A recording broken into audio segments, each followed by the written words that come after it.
এত তাড়াতাড়ি যুবসাথীর লিস্ট তৈরি হয়ে গেল, ভাতা এসে গেল, কারা পাবে ভাতা? লক্ষ লক্ষ বেকার আছে, কিসের আধারে তাদেরকে সিলেক্ট করা হলো যাদেরকে ভাতা দেওয়া হবে? প্রশ্নটাই আছে। কেবল নির্বাচনের জন্য ক্যাডার ভাতা হিসেবে এটা কি চালু করা হলো? বেকার ভাতা তো সিপিএমও চালু করেছিল, তাতে কি হয়ে গেছে? কার লাভ হয়েছে? তারপরে বন্ধ হয়ে যাবে এক সময়, বসে খাওয়া অভ্যাস হয়ে গেল, তারপরে কি করবে যুবকরা? তাদের ভবিষ্যৎ কি হবে? সিপিএম তো চলে গেছে, কিন্তু বেকাররা বেকারই থেকে গেল। দেখুন, মমতা ব্যানার্জি প্রথম কথা পুলিশের উপরে এখন আর বিশ্বাস করতে পারছেন না।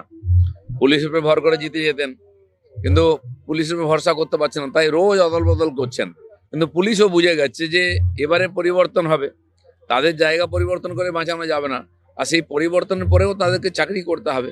সেরকম তারাও সেফ সাইড নিচ্ছেন, এই চোরদের সঙ্গে আর তারা সহযোগিতা করতে রাজি নন।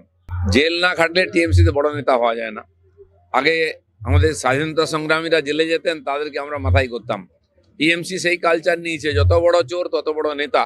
কিন্তু প্রশ্ন হচ্ছে, মমতা ব্যানার্জি সেই লোকগুলোকেই বিশ্বাস করেন যারা তাকে পার্টিতে এনেছে, টাকা তুলে দেয়। বাকিদের উপরে ভরসা নেই, কে কখন এদিক থেকে ওদিক চলে যাবে।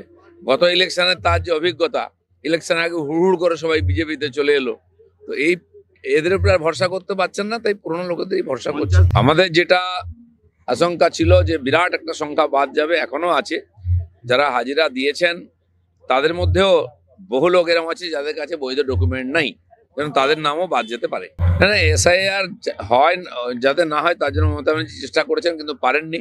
নির্বাচন কমিশন যেভাবে আর খুব সিরিয়াসলি বিষয়টাকে নিয়েছে, অফিসার পাঠিয়ে করেছে, এত নন কোঅপারেট করা সত্ত্বেও, সেই জন্য ওনারা এখনো বিতর্কিত করে এটাকে ঘেঁটে দেওয়ার চেষ্টা করছেন।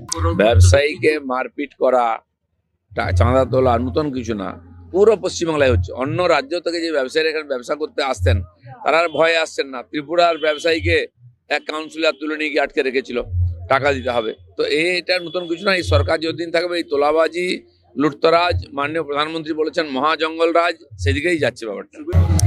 মমতা ব্যানার্জি পুলিশের উপরে যে ভরসা করবেন সেই সুযোগ পাচ্ছেন না। যাকে ভরসা করতে যাচ্ছেন দেখছেন যে সেও আর তাদের কথা মতো কাজ করছে না, কারণ সবাই নিজের ভবিষ্যৎ ভাবছে।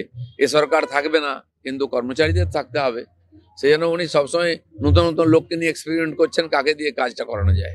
গুন্ডা মাফিয়া যারা টিএমসিতে আছে, যারা ভোট জেতায়, এখন কমপ্লেন হয়ে গেছে, এক্সপোজ হয়ে যাচ্ছে, 2 দিন অ্যারেস্ট করবে, 3য় দিন ছেড়ে দেবে, কারণ এরা ছাড়া টিএমসি ভোটে জিততে পারবে না। সেজন্য এগুলো লোক দেখানো সব।